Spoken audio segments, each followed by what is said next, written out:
జై తెలుగుదేశం, జై తెలుగుదేశం.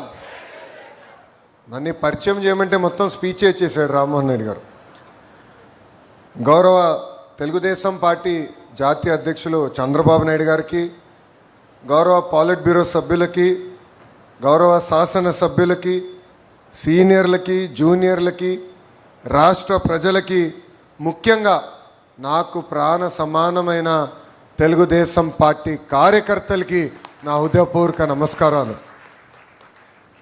ఆఫ్లైన్ అయినా ఆన్లైన్ అయినా హైబ్రిడ్ అయినా మహానాడు ఎప్పుడూ ఒక మాస్ జాతర లాంటిది. పసుపు పండగనే మన మహానాడు. ప్రతి కార్యకర్త కాళ్ళు ఎగరేసుకుని నాది తెలుగు జాతి, నాది తెలుగుదేశం అని చెప్పుకునే వేదిక మన మహానాడు. నేషన్ ఫస్ట్ అనేది తెలుగుదేశం పార్టీ విధానం. మన దేశం మన బాధ్యత. అందుకే గౌరవ ప్రధానమంత్రి శ్రీ నరేంద్ర మోడీ గారు ఒక పిలిపిస్తే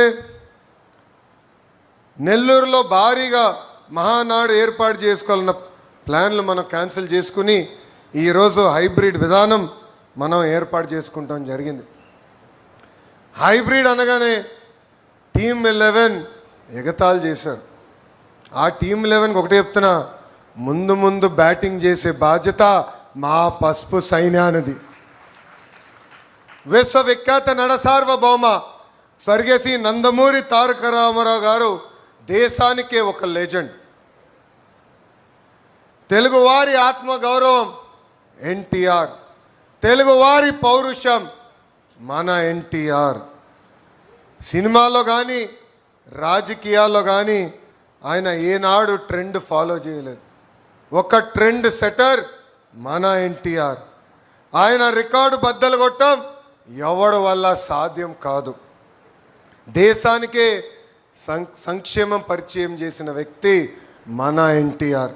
సమాజమే దేవాలయం, ప్రజలే మన దేవుళ్ళు అని చెప్పి మనకు ఒక దిశ నిర్దేశం ఇచ్చిన వ్యక్తి మన ఎన్టీఆర్.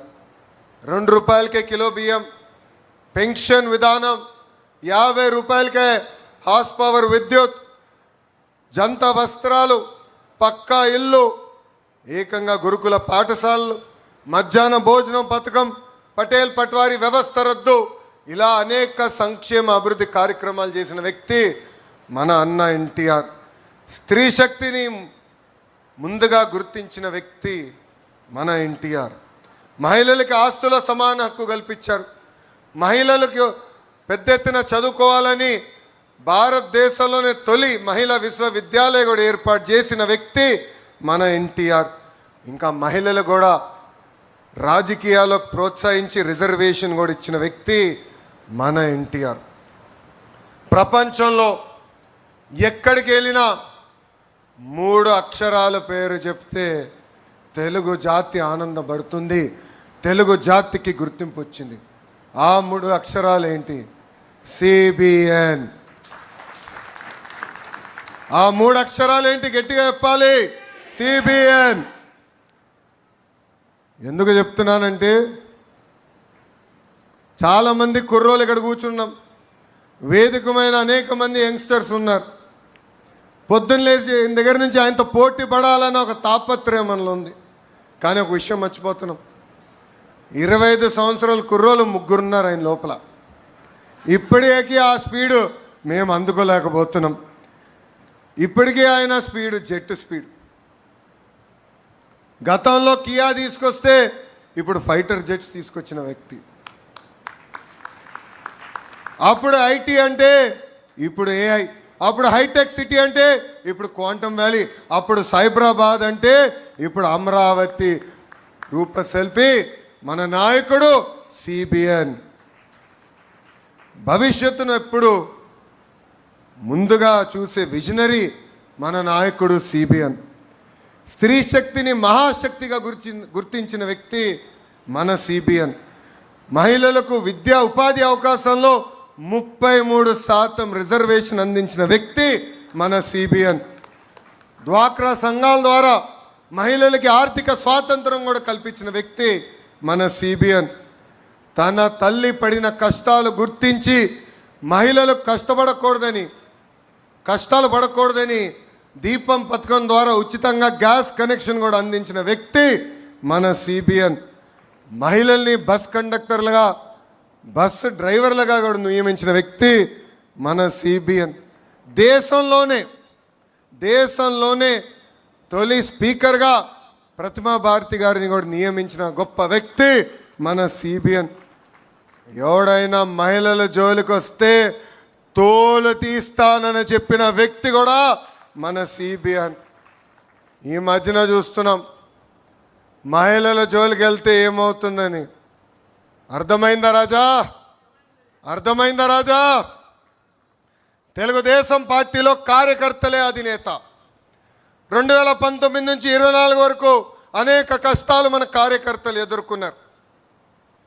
బయటికి రాకుండా తాళగట్టిన రోజులు, ఒక పోరాటం చేస్తే దొంగ కేసులు పెట్టిన రోజులు. ఏకంగా మీ లోకేష్ పైన 23 కేసులు పెట్టారు. వేదిక మీద నాయకులందరి పైన కేసులు పెట్టారు. కానీ ఆనాడే చెప్పాం, మాట తప్పం మడిమ తిప్పాం, మేము తగ్గేదే లేదని ముందరికి నడిచాం. మనందరం చూసాం, మెడపై కత్తి పెట్టి వాళ్ళ నాయకుడికి జై కొట్టమంటే జై తెలుగుదేశం, జై చంద్రబాబు అని చెప్పి ప్రాణాలు కోల్పోయాడు తోట చంద్ర. ఈరోజు నేను గర్వంగా చెప్తున్నా, తోట చంద్ర కొడుక్కి ప్రభుత్వం ఉద్యోగం ఇచ్చిన ఘనత కూడా మన ఎన్డీఏ ప్రభుత్వాన్ని.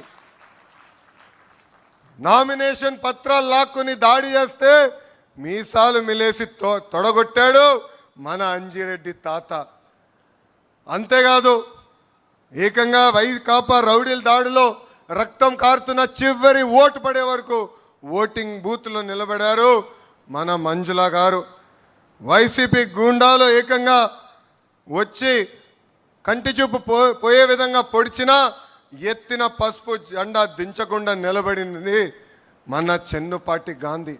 ఇలాంటి నాయకుల్ని మనందరం స్ఫూర్తిగా తీసుకుని తెలుగుదేశం పార్టీని ముందరకు నడిపించాల్సిన బాధ్యత ఉంది. కేసుల కోసం భయపడం, ఏనాడు వెనక తిరిగి మనం చూడలేదు. వేదికమైన అనేక నాయకుల్ని అరెస్ట్ చేశారు. మన అచ్చన్న గారు కానివ్వండి, కొల్లు రవి గారు కానివ్వండి, ఇట్లా అనేక మందిని అరెస్ట్ చేసి జైలుకి పంపించిన మనం ఎప్పుడూ వెనక్కి తగ్గలేదు.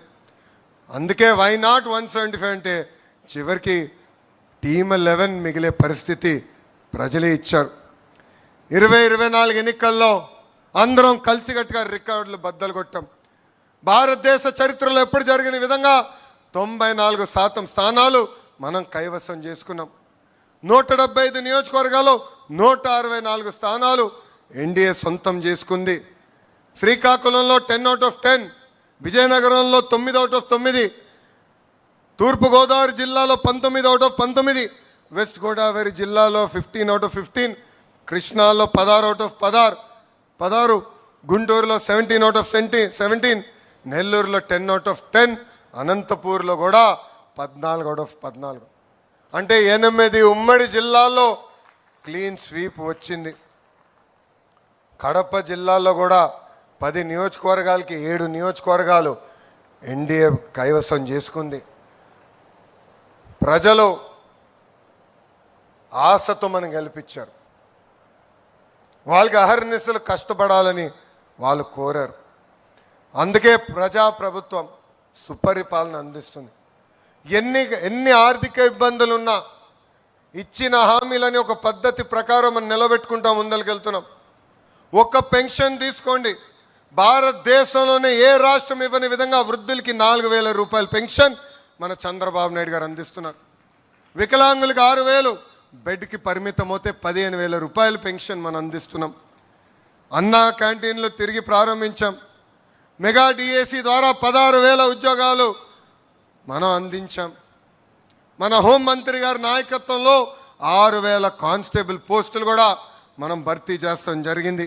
ఏకంగా జాబ్ క్యాలెండర్ ద్వారా 10,000 పోస్టులకి కూడా మనం నోటిఫికేషన్ విడుదల చేశాం.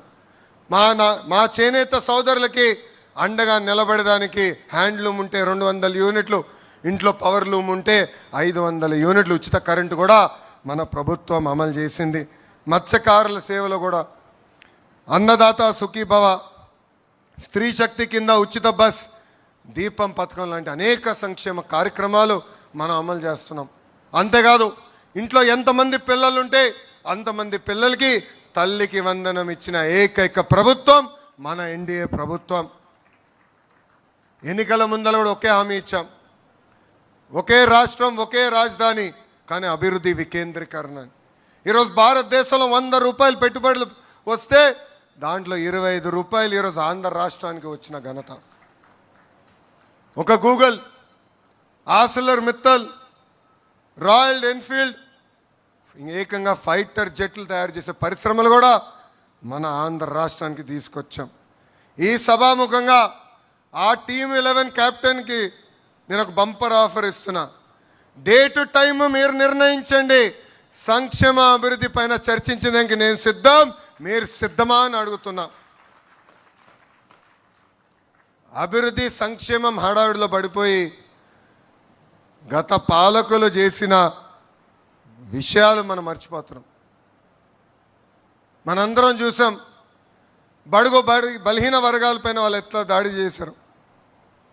ఎంతోమంది బీసీ, ఎస్సీ, ఎస్టీ, మైనారిటీ సోదరుల్ని వాళ్ళు చంపేశారు. వాళ్ళ అక్కని వేధించని అడిగినందుకు అమర్నాథ్ గౌడ్ని ఏకంగా కిరోసిన్ పోసి ఆనాడు చంపేశారు. ఇది మనందరం గుర్తుపెట్టుకోవాల్సిన అవసరం ఉంది. ఇంతేకాదు ఒక దళిత డాక్టర్ ఫేస్ మాస్క్ అడిగినందుకు సుధాకర్ గారిని చంపేశాడు. వాళ్ళ పార్టీకి చెందిన ఎమ్మెల్సీ ఏకంగా వాళ్ళ దళిత డ్రైవర్ సుబ్రహ్మణ్యం చంపేసి శవాన్ని కూడా డోర్ డెలివరీ చేశారు. నంద్యాలలో అబ్దుల్ సలాం మొత్తం కుటుంబం కలిసికట్టుగా వైకాపా నాయకులు వేధింపులు మేము భరించలేమని కుటుంబం మొత్తం ఆత్మహత్య చేసుకుంది.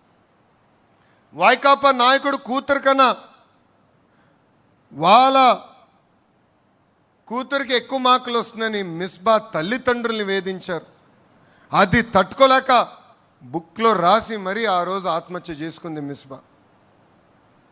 ఇవన్నీ మనం గుర్తుపెట్టుకోవాలి. ప్రజల్లోకి తీసుకెళ్లాల్సిన బాధ్యత నాయకులు, కార్యకర్తల పైన ఉంది. ఈ మధ్యన గొడ్డలి పార్టీ అంటే సైకోకి కోపం వచ్చింది. ఆ సైకోకి ఒకటే చెప్తున్నా, మాది గూగుల్, మీది గొడ్డలి, మాది ఫైటర్ జెట్స్, మీది ఫ్యాక్షన్, మాది కియా అవుతే మీది క్యాట్, మీది కిడ్నాప్. బాబు గారు చెప్పినట్లు both are not the same brother. బాబాయిని చంపింది గొడ్డలతోనే కదా సైకో. సొంత తల్లిని చెల్లిని మెడబట్టి బయటికి గెంటేసింది మీరు కాదా? ఇవన్నీ మర్చిపోయారు అనుకుంటున్నారా ప్రజలు? మా నాయకుల్ని మీరు ఎట్లా చంపారో మేము మర్చిపోయామా అనుకుంటున్నారా? అందుకే మీ పార్టీని గొడ్డలి పార్టీ అని ఈరోజు మేము పిలుస్తాం జరిగింది. తెలుగుదేశం పార్టీ సిద్ధాంతాలే మన బలం. తెలుగుదేశం పార్టీ సిద్ధాంతాలే మన ఫౌండేషన్. మారిన కాలానికి సిద్ధాంతాలని కొన్ని సవరణలు చేశాం. మన జరిగిన మహానాడులో 6 శాసనాలు మనం ప్రకటించుకున్నాం. ఎప్పుడు ఏ నిర్ణయం తీసుకున్నా ఒక్కసారి కళ్ళు మూసుకుని 6 శాసనాల గురించి ఆలోచించాలని ఇక్కడున్న నాయకుల్ని, క్లస్టర్స్ ఉన్న కార్యకర్తలకి నేను పిలిపిస్తున్నా. తెలుగు జాతి విశ్వఖ్యాతి, యువగలం, స్త్రీ శక్తి, పేదల సేవల్లో సామాజిక న్యాయం, అన్నదాతకు అండగా కార్యకర్తలే మన అధినేత.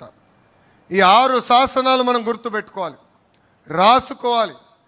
ఏ నిర్ణయం తీసుకున్నా ఈ 6 శాసనాలు ఒక్కసారి ఆలోచించి నిర్ణయం తీసుకోవాలని అందరినీ కోరుతున్నాం. నేను పార్టీలో సంస్కరణలు తీసుకొచ్చేదానికి అహర్నిశలు పోరాడా, ఇప్పుడు కూడా పోరాడుతూనే ఉంటాం. వేదికమన్న పాలిట్ బ్యూరో సభ్యులందరూ తెలుసు, ఆనాడు జిల్లా పార్టీ వ్యవస్థ నుంచి పార్లమెంట్ పార్టీ వ్యవస్థ తీసుకొచ్చేదానికి సుమారుగా 2 సంవత్సరాలు నేను పోరాడా. నేను అనుకుంది సాధించలేకపోతే నేను అలిగి ఇంట్లో పడుకోలే. మళ్ళీ తిరిగి పాలిట్ బ్యూరోకి వెళ్ళా, నాయకులతో మాట్లాడా. నమ్మకుంది సాధించుకునే వరకు నేను వదలబెట్టలేదు. అంతేకాదు పాదయాత్రలు నేను నడిచినప్పుడు కార్యకర్తలు అందరూ నన్ను అడిగారు, పనిచేసిన కార్యకర్తలు మీరు గుర్తించాలని. అందుకే టెక్నాలజీతో జోడించి మై టీడీపీ యాప్ తీసుకొస్తే చాలామంది నన్ను అడిగారు, మై టీడీపీ యాప్ అవసరమా అని. కానీ ఈరోజు చూడండి, గ్రామ స్థాయిలో ఏ కార్యక్రమం జరిగినా ఎవరు పనిచేశారో ఎవరు పనిచేయలేకపోయారో పార్టీకి నేరుగా తెలుస్తుంది. ఈరోజు క్లస్టర్లో మనం మహానాడు ఏర్పాటు చేసుకుంటే దానికి ఎవరు వచ్చారు ఎవరు రాలేకపోయారు కూడా నేరుగా పార్టీకి తెలిసే పరిస్థితి. అందుకే పార్టీ చరిత్రలో ఎప్పుడు లేని విధంగా ఒక మండల్ పార్టీ అధ్యక్షురాలు శ్రీదేవి గారిని ఏకంగా పాలిట్ బ్యూరోకి తీసుకొచ్చిన ఘనత మన నాయకుడు చంద్రబాబు నాయుడు గారిది. అంతేకాదు పార్టీ ఆవిర్భావం నుంచి ఏకంగా సీటు పొత్తుల్లో పోయినా అండగా నిలబడి ఎక్కడ కార్యకర్తలు చెక్కు చెదరకుండా మా మంగళగిరి నియోజకవర్గంలో క్లస్టర్ ఇన్ఛార్జ్గా పనిచేసిన ధనంజయ్ గారిని కూడా ఏకంగా పాలిట్ బ్యూరోకి తీసుకొచ్చిన ఘనత మన నాయకుడు చంద్రబాబు నాయుడు గారు. నిజం గడప దాటే లోపల అబద్ధం ప్రపంచం చుట్టూ తిరిగి వస్తుంది. ఈరోజు మనం చూస్తున్నాం ఆ సైకో పార్టీ, క్షమించాలి గొడ్డలి పార్టీ, ఆ గొడ్డలి పార్టీ ఎలాంటి కుట్రలు చేస్తున్నాయో మనందరం చూడాలి. మనందరం అప్రమత్తంగా ఉండాలి. ఎవరు ఊహించిన విధంగా 150 రోజుల్లో మనం డిఎస్సి నిర్వహించి మనం ఉపాధ్యాయులకి ఆఫర్ లెటర్ ఇచ్చాం. ఆ గొడ్డలి పార్టీ నాయకులు వెళ్ళి ఏకంగా 200 కేసులు మన పైన పెట్టారు. డిఎస్సి అడ్డుకోవాలని ప్రయత్నించారు, కానీ ఎక్కడా వాళ్ళు అడ్డుకోలేకపోయారు.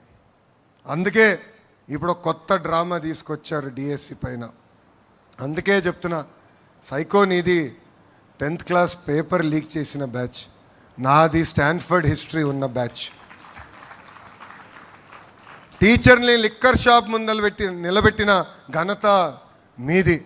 టీచర్ని సింగపూర్కి ట్రైనింగ్ పంపించిన ఘనత మాది.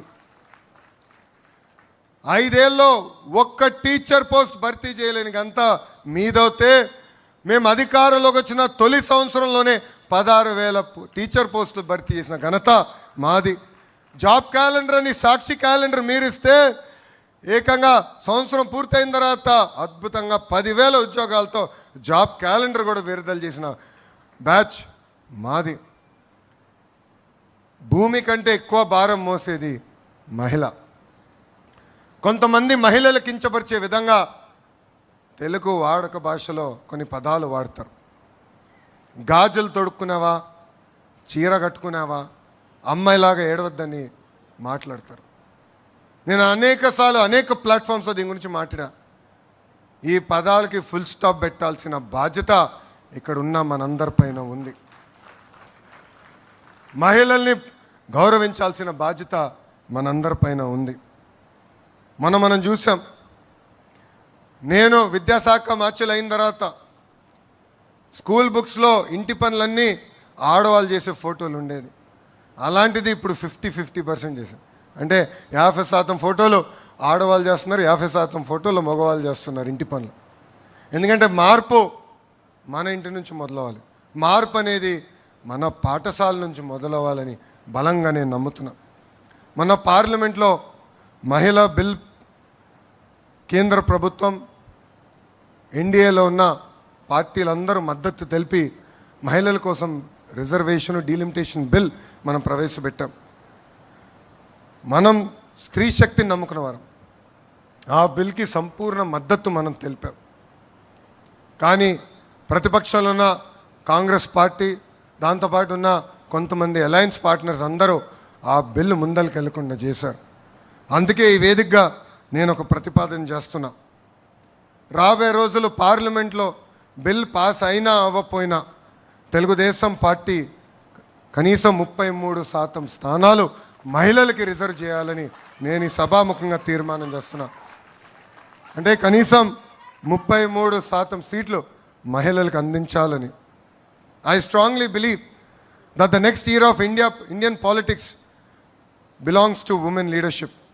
India took a historic step by bringing the Women's Reservation Bill. Our vision is clear. Women must not remain beneficiaries alone. Women must become decision makers. Unfortunately, in the recent parliament session, opposition parties rejected this bill. Many parties talk about women empowerment during elections and forget about them after elections. But Telugu Desam Party, since our inception, always believed in the power of women. We were always supported their aspirations and dreams. We stood by them and we believe that they have greater role to play in Indian political discourse. Therefore, I propose that we leave from the front. Today, from this sacred Mahanadu stage, I propose that in the 2029 elections, Telugu Desam Party should allocate 33% seats to women, not as a slogan, but as a commitment to the future of India. We want more women lawmakers. We want more women leaders. We want more women policy makers. And future of Telugu Desam Party will be led shoulder to shoulder by our women. This is our resolve. This is our responsibility. This is our commitment. ఇక్కడ చాలామంది మగవాళ్ళందరూ నవ్వుతున్నారు. మొన్న మీ అందరికీ భోజనం పెట్టాను. ఎందుకు పెట్టాను ఇప్పుడు అర్థం ఉంటుంది అందరికీ. మనం ఇక్కడి నుంచి గేరు మార్చాలి. 2 సంవత్సరాల హనీమూన్ పీరియడ్ అయింది. ప్రజల ఆశతో మనందరినీ గెలిపించారు. ఒక అద్భుతమైన పరిపాలన అందించాలని మనం గెలిపించారు. ఈరోజు ఎప్పుడు లేని విధంగా సుపరిపాలన మనం అందిస్తున్నాం. లా అండ్ ఆర్డర్ ప్రాబ్లమ్స్ లేకుండా మనం చూస్తున్నాం. ప్రతిపక్ష పార్టీకి చెందిన నాయకులు ధర్నా చేయాలంటే శాంతియుతంగా మీరు ధర్నాలు చేయొచ్చని కూడా వాళ్ళందరికీ పర్మిషన్ ఇస్తున్నాం. ఎక్కడ వాళ్ళని అడ్డుకోలేదు. ఎక్కడ వాళ్ళ గేటుకి మనం తాళగట్టట్లేదు. సుపరిపాలన అనేది మన ప్రభుత్వం ట్రేడ్ మార్క్. మనం ప్రతి ఎన్నికల్లో సైన్యంగా పనిచేయాలి. చిన్న ఎన్నికలైనా పెద్ద ఎన్నికలైనా మనం ఒకటే గుర్తుపెట్టుకోవాలి, ఇది మా తెలుగుదేశం, నా తెలుగుదేశం, నా బాధ్యత అని ప్రతి కార్యకర్త ఒక నినాదంతో వెళ్ళాలి. మనం ఒక పెద్ద కుటుంబం, చిన్న చిన్న సమస్యలు ఉండొచ్చు, 4 గోడల మధ్యన కూర్చుని మన సమస్యలు మనం పరిష్కరించుకోవాలి. నేను ఇప్పుడే చెప్పా, నమ్ముకున్న సిద్ధాంతం కోసం నేను కూడా పార్టీలో పోరాడా, ఇప్పుడు పోరాడుతూనే ఉన్నా. కానీ ఏనాడు బయటకు వచ్చి మాట్లాడు, నిర్ణయం తీసుకున్నది ఒకటే ఉంటుంది నా దగ్గర, జై తెలుగుదేశం, జై చంద్రబాబు అని. ఈ నినాదానికి ప్రతి కార్యకర్త కట్టుబడి ఉండాలని నేను కోరుతున్నా. గౌరవ అధ్యక్షులు ఇప్పుడే చెప్పినట్లు అహంకారం వీడాలి. మనం చూసాం గతంలో 151 స్థానాలు 11 ఎట్లయిందని. ఇది మనందరం గమనించాల్సిన అవసరం ఉంది. ప్రజల దగ్గరికి వెళ్ళాలి, ప్రజలతో మమ్మక్యం అవ్వాలి, వాళ్ళ సమస్యలు పరిష్కరించే దిశగా మనందరం కష్టపడాలని ఇక్కడ వేదిక మీద ఉన్న పెద్దలకి, వేదిక మీద ఉన్న నాయకులకి, రాష్ట్ర వ్యాప్తంగా ఉన్న కార్యకర్తలందరికీ నేను పిలిపిస్తున్నా. ప్రభుత్వ కొనసాగింపు అనేది చాలా చాలా అవసరం. మనం చూస్తున్నాం, ఒక గుజరాత్, ఒక ఒరిస్సా లాంటి రాష్ట్రాలు ఈరోజు ఏ స్థాయికి వచ్చినాయో అందరూ ఒక్కసారి ఆలోచించాలి.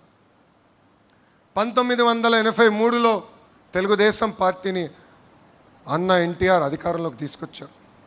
ఆయన పార్టీని 1982లో స్థాపించారు. ఈరోజు ఈ మీటింగ్ వచ్చే ముందల ChatGPTలో కొట్టా. 1982లో హ్యూమన్ డెవలప్మెంట్ ఇండెక్స్ తలసరి ఆదాయంలో ఆంధ్ర, ఒరిస్సా రాష్ట్రం ఎలా ఉండేదని, దాంట్లో మీరు చూస్తే చాలా పారామీటర్స్లో ఆంధ్ర రాష్ట్రం, బీహార్ ఒకే రకంగా ఉంది. మన తలసరి ఆదాయం అప్పుడు కేవలం 10 నుంచి 15% ఎక్కువ ఉండేది. అలాంటిది తెలుగుదేశం పార్టీ అధికారంలోకి వచ్చింది కనుకనే, ప్రజలు ఆశీర్వదించి దీవించి మనకు అవకాశం ఇచ్చారు కనుకనే ఈరోజు ఆంధ్ర రాష్ట్రానికి ఈ స్థాయి వచ్చింది. ఇంకా బీహార్ వెనకబడే పరిస్థితికి వచ్చింది. అదే కానీ ప్రభుత్వం కంటిన్యూస్గా తెలుగుదేశం పార్టీ వచ్చుంటే ఇంకా ఆంధ్ర రాష్ట్రం ఏ స్థాయికి లేదో ప్రజలందరూ ఒక్కసారి ఆలోచించారు. సో ప్రభుత్వ కొనసాగింపు అనేది చాలా చాలా అవసరం. కార్యకర్త దగ్గర నుంచి వేదిక ఉన్న పాలిట్ బ్యూరో సభ్యుల వరకు అందరం కష్టపడాలి. ఈరోజు ఆంధ్ర రాష్ట్రంలో డబుల్ ఇంజిన్ బుల్లెట్ ట్రైన్ సర్కారు పనిచేస్తుంది. ఇతర రాష్ట్రాల్లో నమో అంటే నరేంద్ర మోడీ గారు, కానీ ఆంధ్ర రాష్ట్రంలో నమో అంటే నాయుడు గారు, మోడీ గారు జోడీ. మనందరం చూసే ఎన్నికల ముందల మన అధ్యక్షులు చంద్రబాబు నాయుడు గారిని జైల్లో పెడితే నాకు ఒక అన్నగా నిలబడిన వ్యక్తి మన పవన్ అన్న. నాకు ఇప్పుడు కూడా బాగా గుర్తు,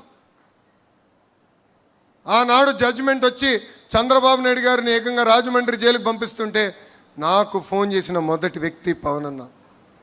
ఆనాడు నాకు ఫోన్ చేసి ఒకటే చెప్పాడు, అన్నగా నీకు అండగా నిలబడతా, నిన్ను ప్రోత్సహిస్తా, నీకు ఏ సమస్య ఉన్నా నాకు ఫోన్ చేయి తమ్ముడు అని చెప్పారు. అందుకే మన జరిగిన ఎన్నికల్లో 3 పార్టీలు కలిసికట్టుగా పోటీ చేసిన. కోటి సభ్యులు నా కుటుంబం ఇప్పుడు ఇంకొంచెం పెద్దగా అయింది. ఇప్పుడు 3 పార్టీలు కార్యకర్తలు మన సొంతమయ్యారు. కలిసికట్టుగా పనిచేయాలి. చిన్న చిన్న సమస్యలు ఏమున్నా మనం మన సమస్యలు పరిష్కరించుకోవాలని కార్యకర్తలందరికీ నేను పిలిపిస్తూ, ఈరోజు డబుల్ ఇంజన్ బుల్లెట్ ట్రైన్ సర్కార్ ఉంది కనుకనే విశాఖ ఉక్కుని కాపాడుకున్నాం. విశాఖ రైల్వే జోన్ ఏర్పాటు చేసుకున్నాం. త్వరలో కర్నూలుకి హైకోర్టు బెంచ్ తీసుకొస్తున్నాం. ఫైటర్ జెట్ తయారు చేసిన పరిశ్రమలు మనం తీసుకొస్తున్నాం. ఏకంగా అమరావతి పోలవరానికి రావాల్సిన నిధులు కూడా మనం తీసుకొస్తాం జరిగింది. ఇంతేకాకుండా నేను వర్కింగ్ ప్రెసిడెంట్ కరెక్ట్గా అయ్యి కరెక్ట్గా నెల దాటింది. అటు తెలంగాణ అండమాన్లో ఉన్న తెలుగుదేశం పార్టీని కూడా బలోపేతం చేయాల్సిన బాధ్యత నా పైన ఇప్పుడు ఉంది. తప్పనిసరిగా నాయకుల్ని కార్యకర్తలను కలుస్తా. అక్కడున్న కార్యకర్తల నాయకులందరూ కూడా ఒకటే పిలిపిస్తున్నా, పార్టీ ఏ కార్యక్రమం ఇచ్చినా మనం జయప్రదం చేద్దాం, కలిసికట్టుగా పనిచేద్దాం. గ్రామ స్థాయి నుంచి మళ్ళీ తెలుగుదేశం పార్టీ కలిసికట్టుగా పూర్వ వైభవం తీసుకొద్దామని వాళ్ళందరికీ సభాముఖంగా నేను హామీ ఇస్తూ, నాకు ఇంత అద్భుతమైన అవకాశం ఇచ్చిన మీ అందరికీ పేరు పేరున నా హృదయపూర్వక ధన్యవాదాలు తెలుపుకుంటూ మీ అందరి దగ్గర నుంచి సెలవు తీసుకుంటున్నా. జోహార్ అన్న ఎన్టీఆర్, జోహార్ అన్న ఎన్టీఆర్. చంద్రబాబు నాయుడు గారి నాయకత్వం.